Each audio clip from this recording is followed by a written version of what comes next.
tour. As I boarded the train in Harvard Square, I was just a short walk from Harvard's basic science departments, which have produced knowledge on which many of our modern miracles are based. Just a few steps from the Church Street station, we have the Harvard Stem Cell Institute, a collaborative that advances science and medicine by bringing together researchers across Boston, Cambridge, and Belmont. And it's linked to the University of Massachusetts through its growing stem cell bank. That stem cell bank, created with funding from the state's Life Sciences Initiative, will distribute stem cell lines from our institute and others to researchers across the world.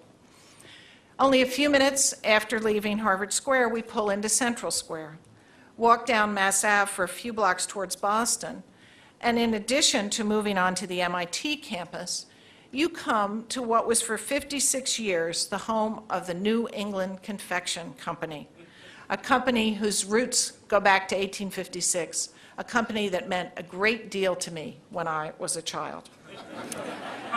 But that facility at 240 Mass Ave is no longer a candy factory producing those fabulous Necco wafers. Today, instead, the water tower that is painted to remind us all of that glorious past bears a double helix instead of a giant roll of Necco wafers. And it sits atop the Novartis Institutes for Biomedical Research. The completely renovated historic building is now a 500,000 square foot state-of-the-art scientific facility that will eventually hold more than 500 scientists. Next stop, Kendall, MIT, renowned center of discovery, innovation, and collaboration. As much a symbol of the 21st century's American scientific achievement as Silicon Valley is a symbol of the computer revolution. The biotechs, pharma companies, computer engineering, and software visionaries who fill this neighborhood are like iron filings drawn to the intellectual magnet called MIT. And if I had to single out one institution in the Kendall Square neighborhood that represents both the collaborative ideal and the heights that can be achieved through collaborative innovation, I'd point to the Broad Institute. In just a few short years, it has come to symbolize successful cross-disciplinary and interinstitutional collaborations that reach across Harvard, MIT, and literally around the world. Then, just a short ride further down the Red Line, we come to one of the great biomedical success stories of the last 2 centuries. Massachusetts General Hospital has long been one of the nation's and the world's leading medical institutions. Today, it is also a biomedical research juggernaut of truly breathtaking proportions. It has close to 1 million square feet of laboratory research space on 3 different campuses, and MGH attracts to the region more than $528 million in annual research funding, making it the largest hospital-based research program in the United States. Not only is it a leader in research, it's also a leading employer in Massachusetts with a staff of almost 22,000, including 2,800 physicians, 2,300 research scientists, and 3,800 allied health workers, and more than 13,500 support workers, virtually all of whom pay income taxes and buy all manner of goods here in Massachusetts. And then we get to Park Street, and there the Red Line reaches one of its points of interconnection, where the Green Line connects our institutions to BU, Boston College, Northeastern, and the intellectual ferment of the Longwood medical area. Now, I know I'm running out of time and perhaps using up your patience with my little trip on the Red Line, so I'm going to cheat just a little bit and rush ahead to the JFK Library UMass stop, where I ended my trip.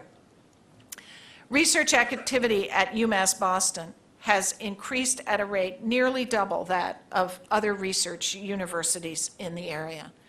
It's grown 50% over the past 5 years, helping to increase the school's role as an economic engine, generating $558 million in total economic activity in fiscal 2008. Here we've come full circle.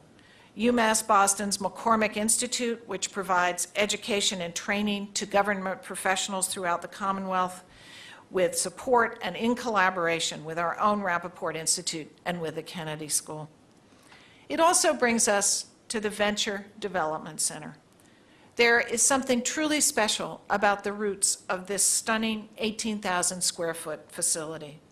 For the fact that it began life as a cafeteria with pizza and curly fries and has morphed into an incubator in which visionaries can bring their discoveries to the next level. This serves as an inspiration for all of us. This is a place where academia and industry can come together to forge the kinds of partnerships that are required to take innovative ideas and bring them to market and to a wider public. This Venture Development Center will be a transfer station from academic curiosity and ideas to practical applications benefiting real people and generating economic vitality. Its work has already begun, and I know that under the leadership of Keith Motley and Jack Wilson, it will be a major contributor to our economic and intellectual landscape. Collaboration will be at the heart of this center. And there's evidence all around us of the ways in which research collaborations are making a powerful difference. We're tackling medical problems with $10 million in funding from the Massachusetts Life Sciences Initiative. Researchers from the Dana-Farber Institute, UMass Boston, and Harvard Medical School are collaborating on developing a center for personalized cancer therapy. UMass Medical School's Center for AIDS Research and the New England Regional Primate Center are collaborating on an exploration of HIV, malaria, and AIDS vaccines. A consortium of UMass, Tufts, BU, and other New England medical schools are collaborating on an effort to develop, implement, and evaluate innovative communication curriculum projects.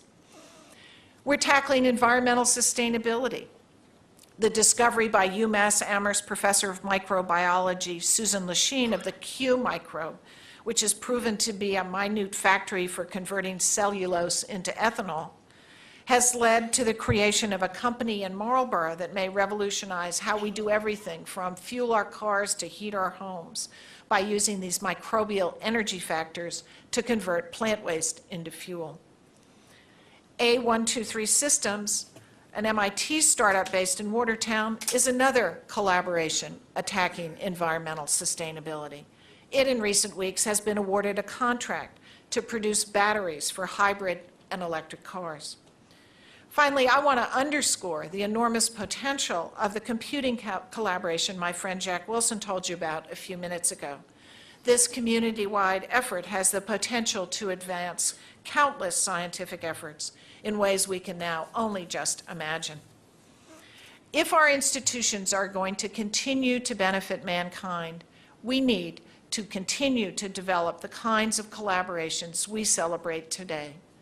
As one travels the red line, it becomes obvious that our greatest strength really lies in sharing with one another, in collaborations that create the virtual idea factory I mentioned earlier.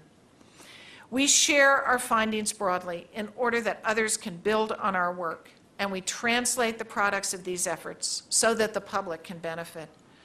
Virtually everything that the government is struggling to do to move our nation forward ultimately depends on science, on technology, and on education, upon discovery, innovation, and collaboration.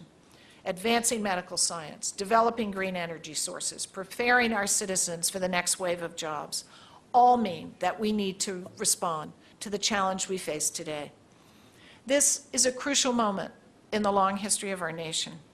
We're all being called on to make sacrifices, and we're all being called on to work together. This is our challenge. None of us expected the circumstances in which we now find ourselves.